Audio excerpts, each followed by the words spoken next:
Hey guys, this is delay comparison, no, the Strymon Volante versus the Pletora X3. So currently, in-acquire ko tong Pletora X3 kasi dami niyang option, no. May reverb, may delay, compression, modulation, pitch.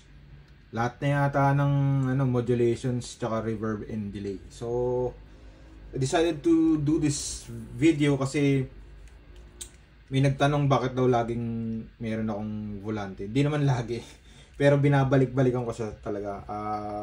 Siguro mga pang 5th na yan or pang 6th na yan. Through the years talagang binabalikan ko yan. Pero recently, na-acquire ko tong Pletora X3 and talaga namang sabi ko, kakaiba to. Ang ganda talaga guys. Pero, again, ang downside lang niya is that pag nag-load ka ng, or lumipat ka ng other preset, meron siyang lag. So,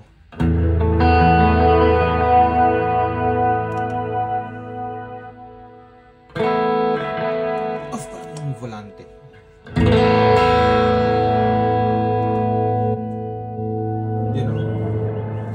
Mangyari yun during live broadcast sa church namin.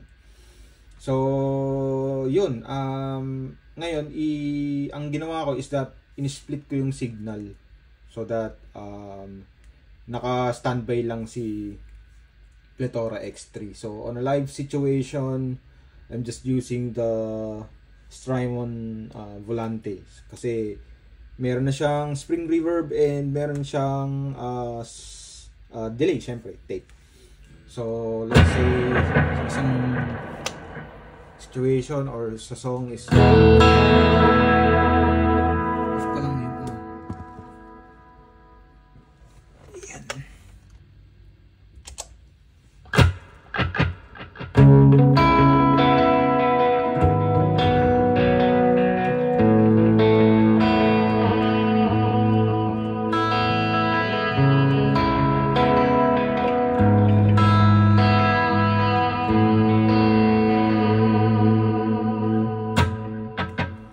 So meron siyang spring. So doon agad pwede ko na siyang stand alone lang na reverb tsaka delay. Pero syempre pag pinag-combine ko yung mahilig kasi ako mag-stack ng reverb tsaka delay.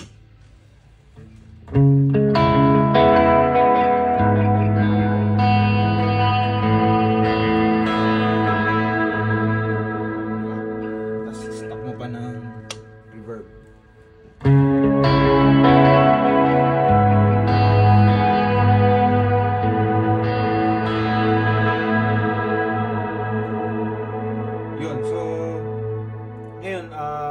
Compare natin ano ba yung kaibahan ng dalawa. So dito sa preset na to, using dual delay, dotted 8 tsaka quarter note dito sa volante.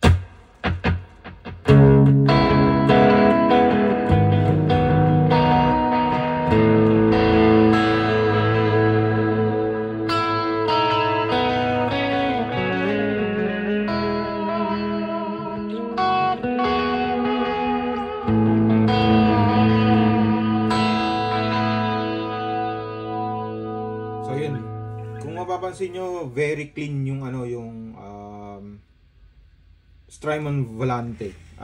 Wala akong kahit na anong inad dyan. So, pag nilagyan natin siya ng low cut, syempre, ano yung ninipis yung dulo.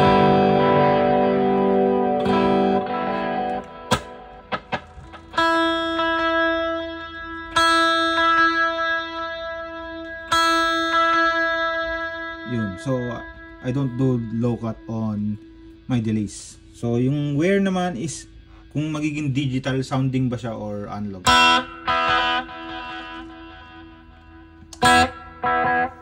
Yun, no? So, tunog analog siya.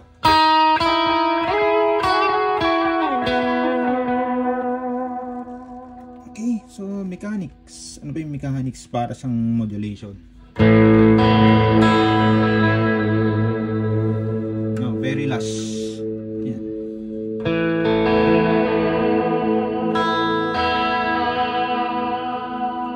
So, yung rec naman is yung parang dirt dun sa delay, nagiging distorted siya.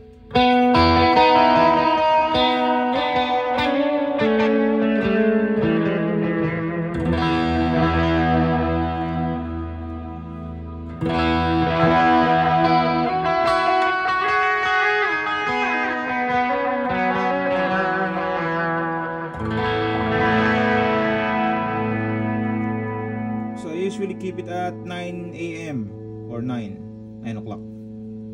Mechanics, konti lang. Siguro 9 din. Yeah, so that's a really great pedal, no? Talagang ano, gusto ko talaga yung Strymon Volante noon pa. Yun, so tas madali siyang i-sync. Madami lang siyang features din. Pero madali siyang i-sync pag MIDI. Tsaka syempre pag naglipat ka ng preset, wala siyang lag. Okay, so naman kung wala akong Strymon Volante, kaya ko ba dito sa Pletora X3? Yes, super kaya.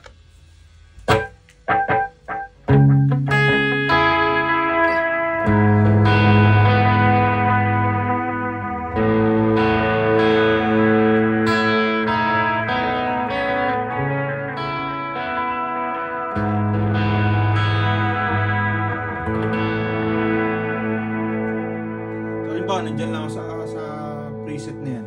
So pwede ko lagyan ng reverb tsaka chorus.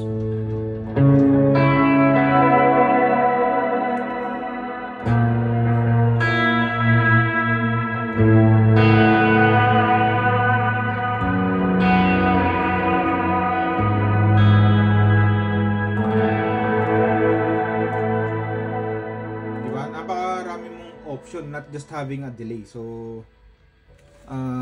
let's say ito gusto ko palitan ng ibang delay type.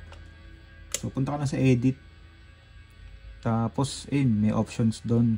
Di ko malapit yung camera kasi naka-stand siya. So currently nasa tape siya. So maraming klase yung ano, yung delays niyan. So merong reverse 4.8, quarter plus dotted 8, sorry. Meron dynamic, crystal. So subukan natin ibang ano, 2290. Yan. Tanggalin lang natin yung reverb. Yan.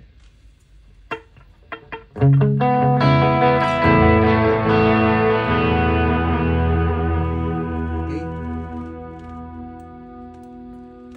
Ito naman analog.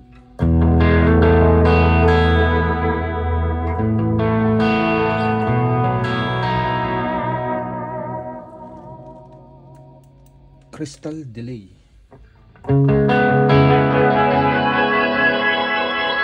Ay. Masyado malakas yung mix niya.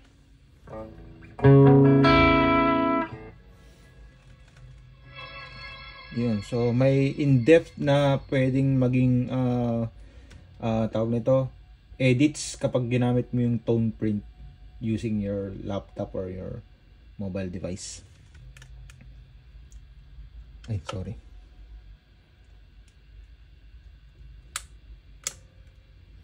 Okay, so meron ding dynamic delay and so on and so forth. So nasa tape lang tayo.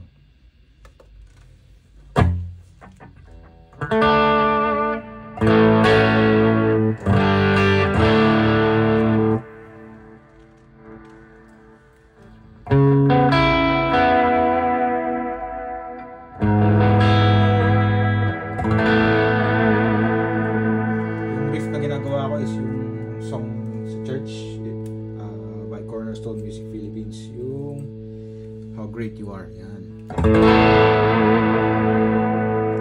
Okay. So, yun. Sana nagka-idea kayo anong kayang gawin ng Strymon Volante, bakit ko siya gusto, and at the same time yung Plethora X3. Yan. So, again, combine natin para